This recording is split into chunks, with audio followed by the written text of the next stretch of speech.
I'm Joseph Patrick, co-founder of Lamont Brothers. And in today's video, I want to give you 6 things to think about as you think about doing an attic conversion or attic remodel.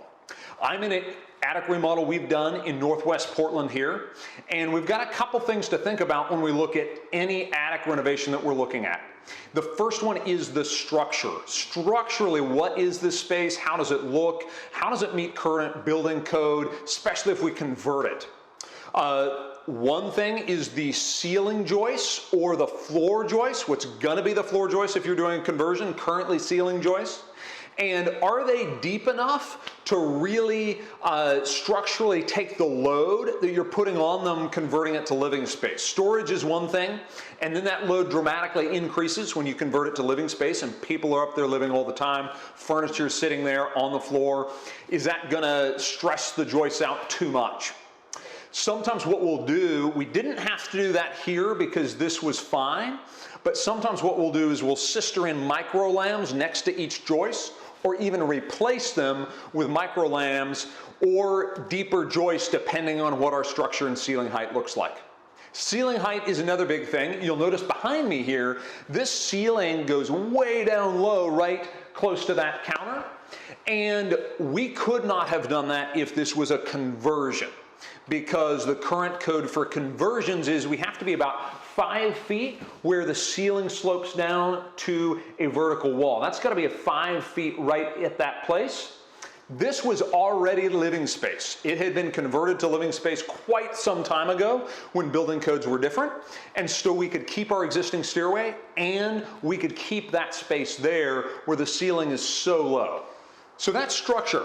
Let's talk about insulation. So typically in a lot of these homes that we're converting attics in Portland, you've got 2x4 rafters that don't have any insulation in them. And then you've got 2x8 ceiling joists or 2x6 ceiling joists that often have insulation there. When you convert the attic space, you're really bringing that attic space that's currently outside the building envelope into the building envelope.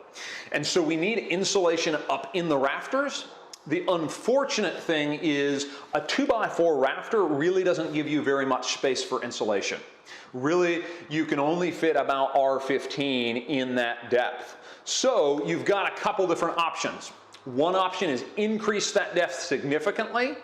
And we've done that, so you could install wooden gussets to make it deeper, hang a 2x4 off your gusset, and then put maybe 12 inches of insulation in there. Often we just don't have the head height to do that because that'll bring the head height down. So what we end up doing often is we'll do a closed cell foam and we'll spray closed cell foam in there, fill up that cavity maybe a little bit deeper and do a small gusset. And that way we can get enough insulation to really be able to keep the space hot and cool when we want it to be. Next, once you have the space insulated and structurally solid, how are you going to heat and cool that space? Really what we see is we see 3 different options that we're regularly doing. One is tie into the existing furnace system. The home has an existing furnace and sometimes the ductwork is running up to the attic space. If that furnace is big enough and those ducts are big enough, we'll just connect into those ducts and heat the attic space that way. That's what we've done here in this space, is we've heated the space with the existing furnace. Second option is a ductless mini split. These work really good, especially for really open spaces where there's not a lot of different separate rooms, but you could do multi-head ductless units to heat a bigger area or more rooms. Third option is to do cadet heaters or ceramic heaters that are electric heaters that you wire in. That's probably the cheapest, but also the least efficient option. Next, you want to think about the plumbing. Most of the time when we do an attic conversion or an attic remodel, we're adding a master suite or we're adding a bathroom. And so you want to think about how the plumbing in the attic is going to integrate with the plumbing in the rest of the home. And typically that means one of 2 things. Either you want to line those up so that the bathroom upstairs is right over a bathroom beneath, or you want to have a really good plan for the drains for the bathroom. So sometimes we'll come all the way down into the basement that's maybe unfinished and connect over to where we know our line is. Sometimes you'll come down that exterior wall and even connect to the sewer drain outside the existing home. Both of those are good options.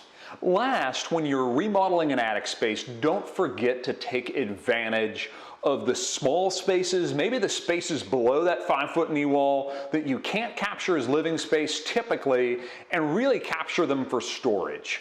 Often when we're converting an attic, it's an older home, the home is already short on storage, and so make sure and capture those spaces for storage. Here in this remodel, what we did is we actually built out a full closet and are putting the washer and dryer for the space in there. Oftentimes in an attic remodel, you definitely have those knee walls where you can tuck recessed cabinets back there. You can do a lot of things that isn't living space, but you can capture that space for better utilization. Thanks for watching.